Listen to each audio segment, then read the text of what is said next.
Oi, sejam muito bem-vindos a mais uma minha, sua, nossa mega maratona de leitura! Mais conhecida como a sua companhia dos domingos. Uma mega maratona de leitura se inicia e com ela vai embora a minha saúde mental. Não esquece de me seguir em todas as redes sociais possíveis, @IsaJabim. Dito isso, vamos para os selecionados dessa mega maratona. De conto suspeito, teremos um que, assim, uau, tá prometendo traumas. Scanned and Stuffed, que a tradução seria escaneado e recheado. Como, quando, onde, quem, por quê? Vamos descobrir. Vamos lá, mais traumas. De mistério / suspense, teremos Mistério em Cinnamon Falls. É um livro que ele promete ainda essa vibe Gilmore Girls, que, por exemplo, Café, Amor e Especiarias tem, só que aqui temos um desvivimento. Então a gente tem que investigar o desvivimento enquanto temos aí uma vibe Gilmore Girls. O que eu achei mais engraçado é que a autora adotou o pseudônimo Kilmore, porque é um livro de mistério com Gilmore Girls. Eu amei. Vamos ver se eu vou gostar da história. De fantasia, temos outro que me deixou super curiosa, Adaga e Chama. Veremos, tá prometendo muita coisa, a capa me interessou, a história também, veremos. O próximo eu não sei se ele é fantasia ou dark romance, mas eu sei que eu nunca li nada dessa autora.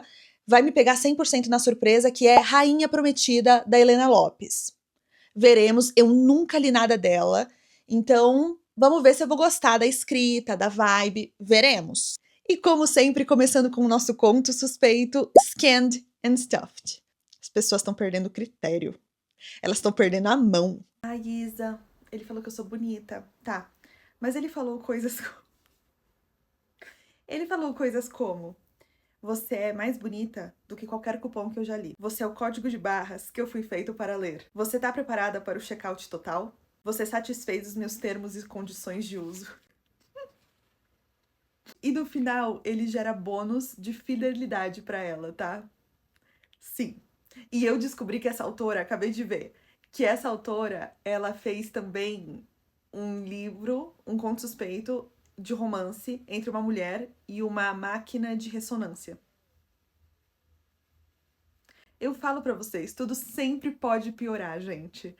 Sempre. Quando vocês acham que vocês chegaram, que eu cheguei, no caso, no fundo do poço, calma. O fundo do poço sempre pode ser mais fundo. Eu tô tentando entender o que aconteceu aqui.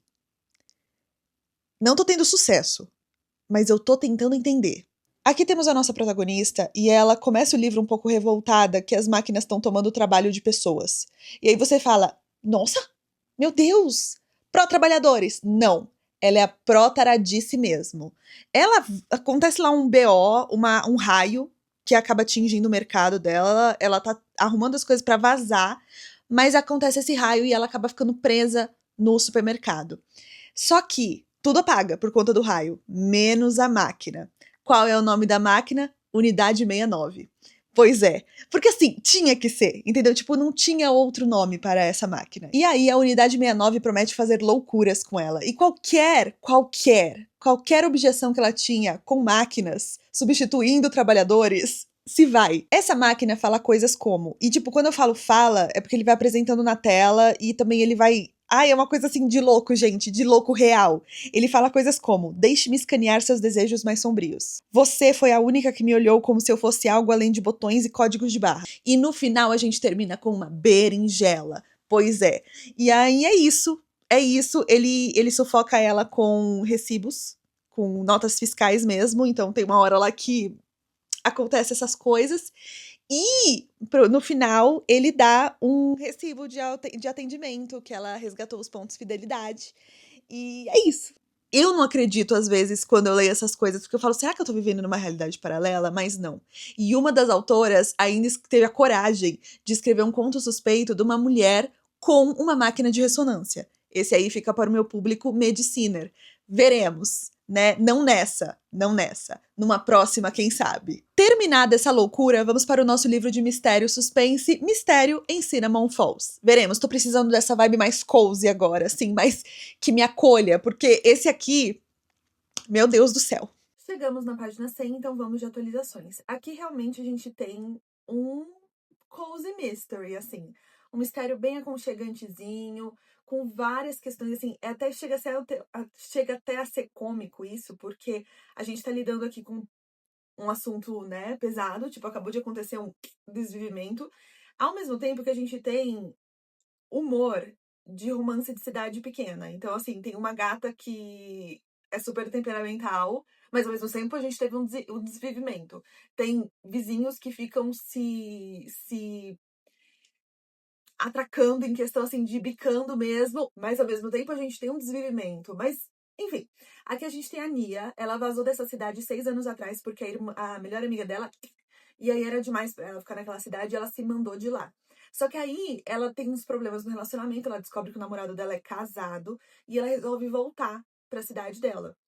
E quando ela volta, ela tinha um namorado que ela deixou lá, o ex-namorado dela, e aí tem sentimentos que começam a surgir, esse ex-namorado é policial, e aí ele tá nesse caso do desvivimento de uma amiga em comum deles. Então, assim, sabe, a gente tem um assunto pesado. Tipo, é longe do romance cozy que eu li. Aqui a gente tem um assunto pesado, mas tem todas essas temáticas de assim, ai, segunda chance pro amor, ai, uma gata temperamental, ai, vizinhos temperamentais, uma mãe que quer a atenção da filha, sabe? Uma coisa assim.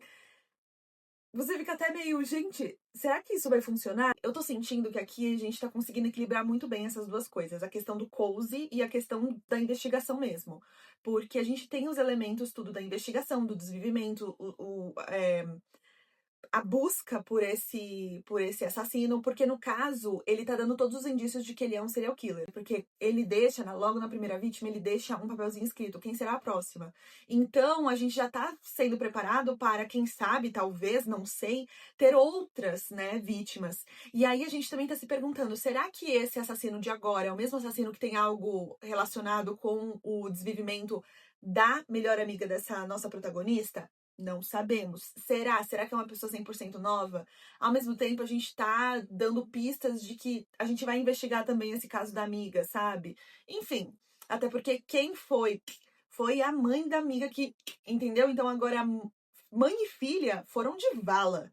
Então a gente tem que descobrir, assim, né, o que tá acontecendo. Mas eu tô sentindo que tá super equilibrado, assim. É realmente um cozy mystery. Então não vai ser um livro que vai pesar horrores, porque ele realmente tem essa proposta de ser cozy. Eu só tô achando. A única coisa assim que talvez eu estranhei foi a quantidade de personagem. Porque pra um livro tão pequenininho e que ele traz essa vibe de aconchegante, a gente tem muito personagem e muita descrição de personagem. Veremos se isso vai me confundir em algum momento da história. Até o momento, assim, é uma coisa que eu fiquei alerta, mas que não tá prejudicando a minha leitura. Acabei de terminar Mistério em Cinnamon Falls e assim, tenho muitas coisas para dizer, mas antes, vamos para a história. Aqui temos a Nia. A Nia tá numa situação meio fodida. Tá, meio não, muito fodida. Ela acabou de descobrir que o namorado dela, de 2 anos, tá casado há 4. Ou seja, ela é amante. E aí ela cata todas as coisas dela, da cidade que ela tá, e volta para a cidadezinha de infância dela, que é Cinnamon Falls. Em Cinnamon Falls também, a situação dela não tá muito melhor, porque há 6 anos atrás, ela descobriu que a melhor amiga dela foi. E aí ela catou todas as coisas dela, há 6 anos atrás, e se mandou daquela cidade. Tipo, ela desapareceu. Ela meteu o pé na bunda do namorado dela na época, o Jesse, cagou pra outra amiga que ela tinha, ela fugiu daquela cidade porque ela não tava mais aguentando. Então, agora ela tem que voltar para a cidadezinha que ela meteu o pé na bunda de todo mundo. E aí tem essa questão de reparar os relacionamentos que ela abandonou. Essa é a verdade. Ela abandonou geral. Então a gente vai gastar pelo menos as 100 primeiras páginas do livro, ela tentando reparar esses relacionamentos. Ela consegue? Assim, sim, né? Porque a gente tem aqui um cozy mystery, então, obviamente que teremos resoluções, e rápidas. Quando a Nia chega em Cinnamon Falls, como eu falei, ela é uma fodida. Então, no dia seguinte, ela já descobre que outra pessoa foi. Então, a situação começou a ficar complicada. Começou a ficar complicada porque o que eu achei estranho é que em nenhum momento ela é levantada como suspeita. E ela seria a primeira pessoa que eu levantaria como suspeita, mas em nenhum momento ela foi levantada. Então, ok. Mas, quando ela descobre isso, ela começa a querer investigar. Investigar esse. E por quê? Porque parece que temos um serial killer à solta. Porque essa pessoa mais recente que foi encontrada teve um bilhete falando quem é a próxima. Então tudo dá a entender que teremos mais desvivimentos. E aí começa-se uma investigação doida atrás desse grande culpado ou culpada, culpade, e veremos, né? Veremos. Eu achei que o mistério aqui estava muito bem equilibrado, porque realmente é um mistério aconchegante. Então aqui a gente vai ter um mistério que acompanha um romance, que acompanha uma comédia, que acompanha. É isso, sabe? Um passo de livro aconchegante. Então as coisas têm uma resolução muito rápida, é tudo muito conveniente. Assim, nossa, a pessoa que ela precisava falar acabou de cair no colo dela. Você tem que encarar esse livro não como um grande mistério com várias peças, apesar de ter muitos personagens, com muitas descrições, porque essa cidade é composta por mais de 6 quarteirões. Aqui não temos coisas muito complexas. Tem que aceitar, tá? Você não tá lendo esse livro para ter um mistério complexo e que você vai ter que adivinhar o final. Não, você só tem que curtir a jornada. Eu gostei muito da Nia, gostei muito dos personagens, eu gostei justamente desse equilíbrio que a autora ela deu pra gente, desse humor com contraste de coisas absurdas acontecendo na cidade. É uma leitura simples. A escrita é simples, os personagens são legais, eu gostei muito do clima, eu queria ir para essa cidade mesmo acontecendo os... Eu provavelmente seria a próxima vítima. Provável. Pareceu que essa autora, ela tava assistindo Gilmore Girls e ela falou assim, e se rolasse um grande crime aqui? Brincando meio de Deus mesmo. E aí ela sentou e escreveu esse livro. Mas é isso, gostei do livro, recomendo. E agora vamos para o próximo livro, Adaga e Chama. Vamos lá, atualizações. Cheguei na página 100 de Adaga e Chama. E tá me lembrando um pouco These Violent Delights, que eu acho que é Esses Prazeres Violentos. Se vocês acompanham aqui, ou na outra rede, há um bom tempo, vocês devem se lembrar que eu odiei These Violent Delights. Eu achei que é um livro chato, um livro sem pé nem cabeça, um livro assim... que a resolução das coisas eram muito mais simples do que elas deveriam ser. Enfim, não gostei daquele livro. Então, veremos se esse aqui vai me fazer, né? Se esse aqui vai reproduzir ou se a gente vai ter uma coisa nova. Até o momento tivemos muitos infodumps, muitos, tem muita coisa acontecendo. Eu espero que tudo seja amarrado, pelo menos pelas próximas 100 páginas, porque esse livro tem 360 páginas. Então eu acredito que pelo menos as últimas 50 páginas a gente tem que ter a resolução do conflito principal. Só que ele tá levantando tantos mini conflitos que eu espero que a gente consiga resolver a maioria deles antes das 50 páginas finais. Veremos. Porque para a quantidade de coisa que tá acontecendo nesse livro, eu preciso de um passo um pouco melhor. Dito isso, tô amando a Serafine, tô amando o Ransom, tô amando os outros personagens que tem, apesar de serem muitos, estou amando eles, porque assim, eu achei que para um livro tão curto de romantasia assim, a gente tinha que ter menos personagens. Mas todos eles acabam se encaixando na história de alguma forma, então... Ok. Vou aqui dar um voto de confiança. Vou dar um voto de confiança, veremos o que eu vou achar, né? Daqui umas 100 páginas. Venho dar atualizações. Ai, gente, eu sou muito idiota, mas eu, sem querer, dei uma olhadinha aqui.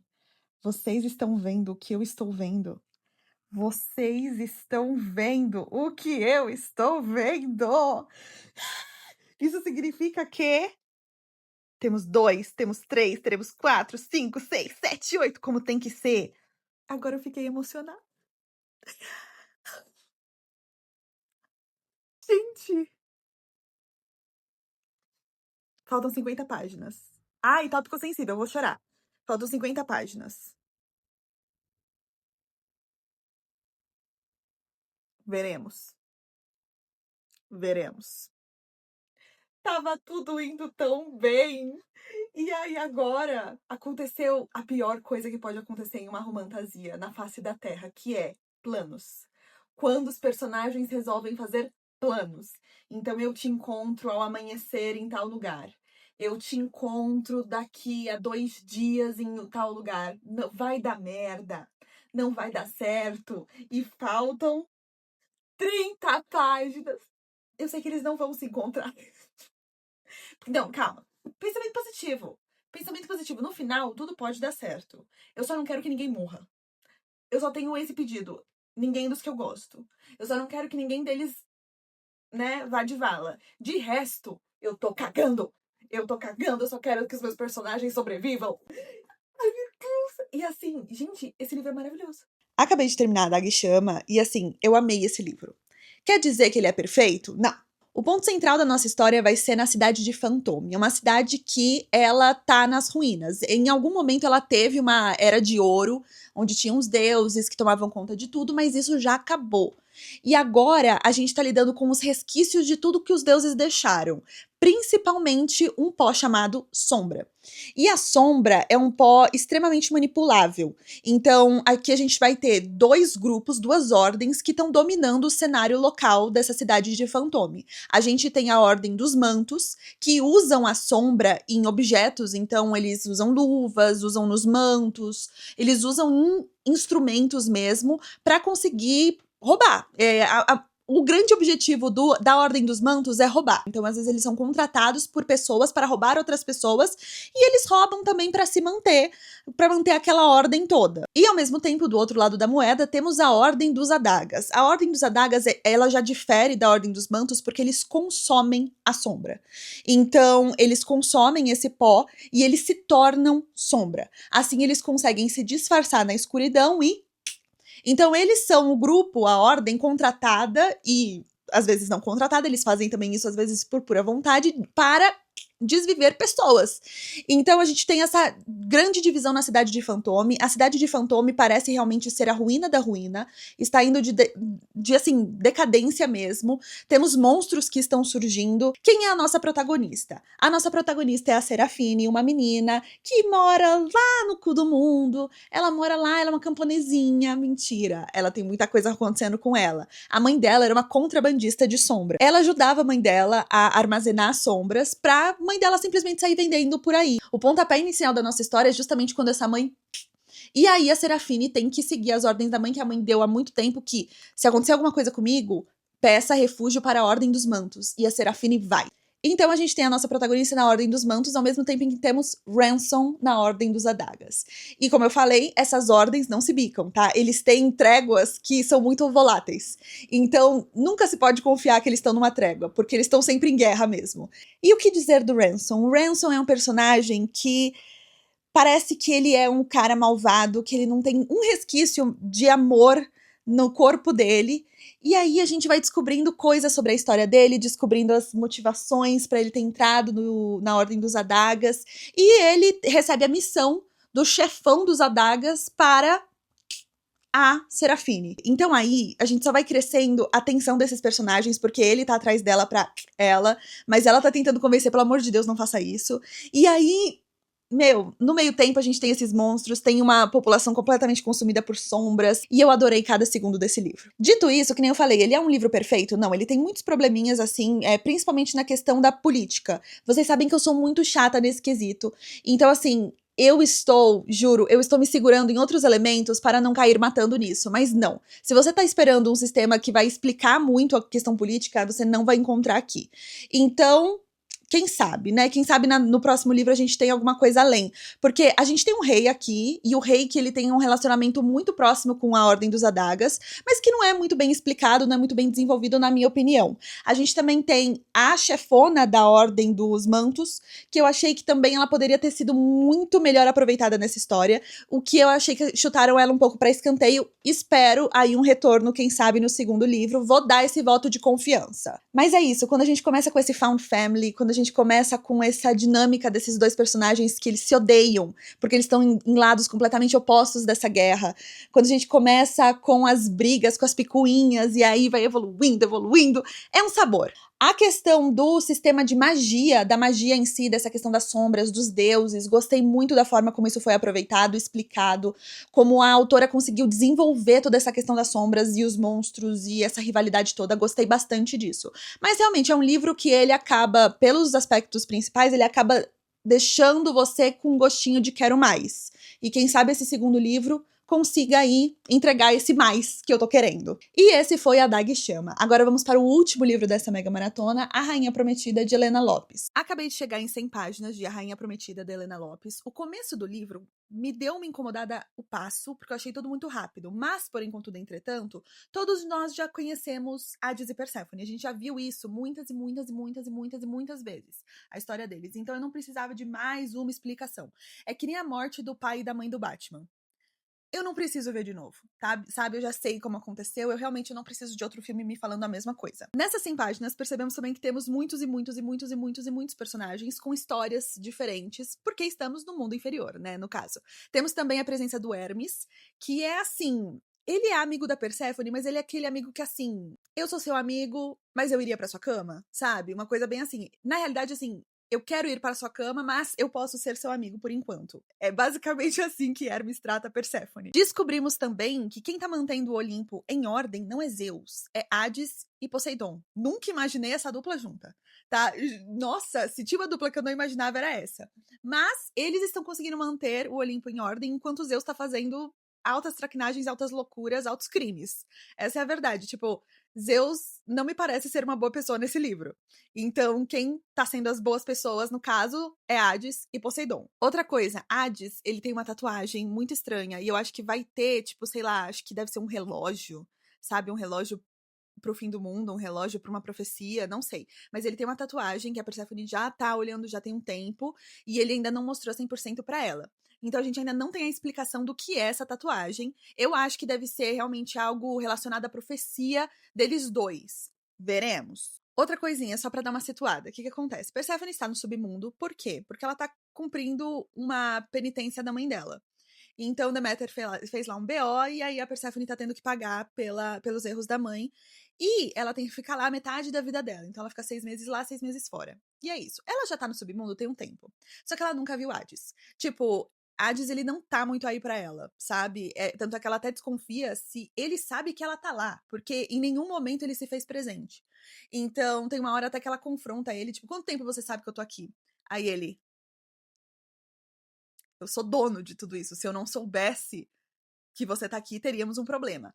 Então ele sempre soube que ela tava lá, ele tava dando um tempo pra ela, ele tava, né, até porque ele não quer se aproximar muito dela, que ele fala várias vezes, tipo, é muito engraçado porque ele fica falando, a Persephone, ela joga uns comentários, tipo, eu faço o que você quiser. Aí ele, não me fala isso de novo, menina. Não me fala porque eu posso fazer uma merda. E aí temos a primeira fala, a primeira frase que eu destaquei, que é, abre aspas, com o tempo talvez você possa me entender, com o tempo talvez você possa apreciar o que eu estou fazendo, tentando ficar longe de você. Ai, adoramos um bofe completamente torturado, adoramos! Eu esqueci de mencionar que Perséfone, quando ela vai pro mundo dos vivos, quando ela volta, né, pro mundo dos vivos, ela faz bailes. Ela chama vários deuses, muitos não comparecem, porque eu acho que eles têm coisas mais importantes pra fazer, ou eles simplesmente não gostam dela, assim, porque ela é uma deusa meio inferior. E aí, Hermes, por exemplo, vai lá ficar 10 minutinhos e vai embora. E ela chama Hades. Ela convida Hades. Tá certo. E ele vai. Ele vai. Tá certo que ele fica observando ela da sacada enquanto ela dança com Hermes e tudo? Sim. Mas ele é um homem sombrio, torturado, tá? A gente tem que ter isso em mente. Então. Mas ele vai, foda-se. Ele vai, ele fica olhando ela. E ele fica, meu Deus do céu. Aí depois Hermes vem catar ela pra dançar. E aí ele desaparece, mas aí ele tá lá o tempo todo. E ai, um sabor. Eu mal voltei a ler. Abre aspas. Eu dificilmente consideraria isso estar em sua cama. Acredite em mim. Quando eu estiver na sua cama, você saberá. Morta! Completamente. O quê?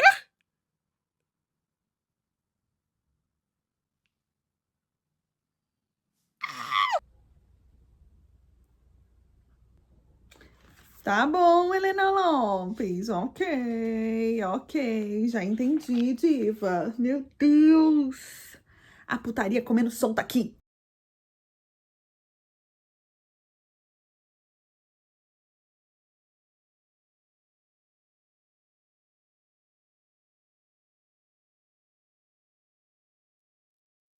Tô encabulada. Tô encabulada. Agora me pegou muito assim. Tipo, tá certo, eles estavam flertando, flertando, flertando, mas rolou agora. Agora de fato rolou. Bora lá. A última atualização que eu fiz foi quando eu tava em 100, cento e poucas páginas. Agora eu já tô na página 200. Já passei um pouquinho da página 200. Vamos para o que aconteceu até o momento. Depois que rola o rola da Persephone com o Hades, ele começa a querer afastar essa mina a qualquer custo.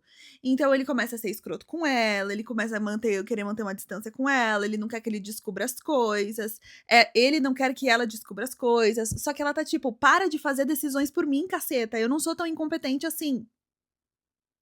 Será?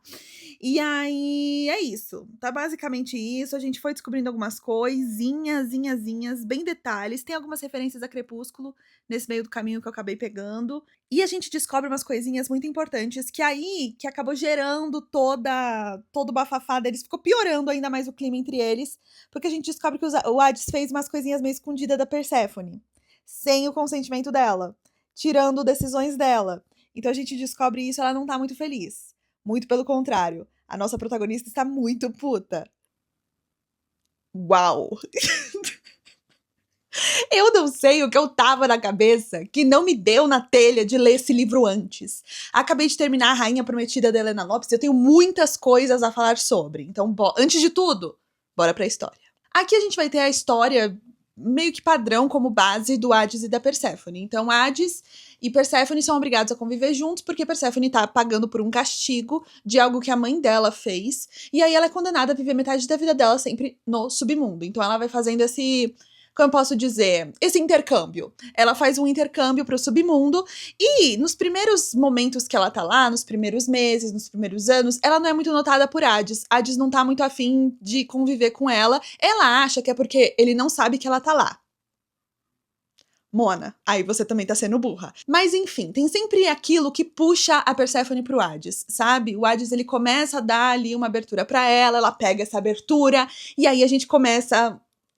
a gente começa! Algumas coisas que eu queria falar sobre esse livro. Aqui a gente tem Hades e Poseidon como os grandes figurões que estão comandando o Olimpo. Zeus é uma figura deplorável. Quem tá lá pra comandar é Hades e Poseidon, que é uma dupla que não me viria a primeiro momento na cabeça, mas aqui deu certo. Ainda mais que eu descobri que o segundo livro temos Poseidon aí no meio, então, ok. Então aqui a gente vai ter um Hades que, apesar dele ser aquela alma torturada, oh meu Deus, sombrio, oh meu Deus, o peso do submundo nas minhas costas, temos também um Hades responsável, entendeu? Ele tem várias questões ali de responsabilidade nas costas dele. Aqui também a gente tem uma Perséfone que ela é menos ingênua do que eu esperava que ela fosse. Ela é muito mais curiosa, ela é muito proativa, ela tá sempre querendo tirar mais informação e descobrir sobre o passado dela, tudo, porque a vida toda dela a gente teve pessoas fazendo escolhas por ela. Até essa questão do castigo não foi algo que ela queria, entendeu? Estar lá. Então ela quer descobrir tudo o que levou a esse castigo acontecer.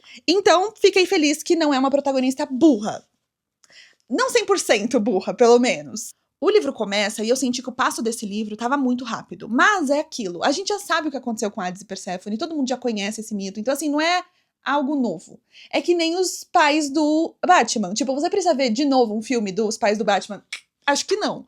Todo mundo já sabe o que acontece com os pais do Batman. Então, ok. Não senti que precisava tanto de contexto inicial pra eu começar essa história. Então eu até relevei essa questão do passo rápido no início do livro.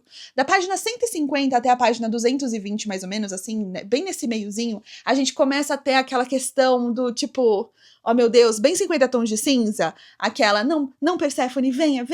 Não, você tem que manter distância de mim. Não, venha.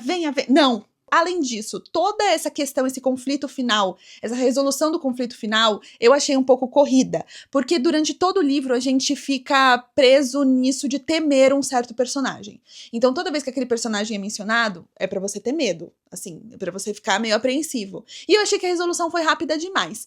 Mas assim... não foi algo que me incomodou. Eu achei que esse livro se compensa bastante. Eu só tenho que avisar isso pra vocês de que a resolução não vai ser uma resolução épica toda, sabe? Vai ser uma resolução bem pontual. É sim uma leitura rápida, envolvente, que eu me diverti horrores lendo. Adorei acompanhar Hades e Perséfone em todos os joguinhos que eles faziam, assim... ai... Deus do céu! Eu não acredito que eu demorei tanto pra ler esse livro, de verdade, porque eu adorei ele. Gostei bastante de como as coisas se encaixam, gostei bastante dos personagens, até dos personagens que são secundários e estão lá realmente só pra ajudar esse casal a ficar junto. É a única função desses personagens, é ajudar esse casal a ficar junto. Então, eu gostei de todo mundo, gostei de como as coisas foram se desenvolvendo na história, do relacionamento desses dois personagens, gostei de ver o Hades mais por essa perspectiva responsável. Perséfone não tão ingênua, ela sim é inteligente, ela quer fazer as próprias escolhas, ela quer escolher o próprio caminho. Gostei também, e ela compra a briga real.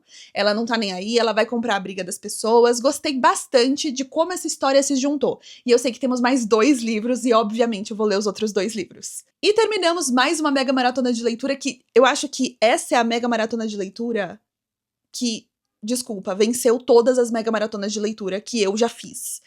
Será que é um exagero falar isso? Tivemos 3 livros lidos, 3 livros que eu amei, um conto suspeito que conseguiu me traumatizar ainda mais. Mas como vocês sabem, a lente tá pulando do meu olho e eu preciso ir dormir. Vejo vocês num próximo vídeo. Tchau!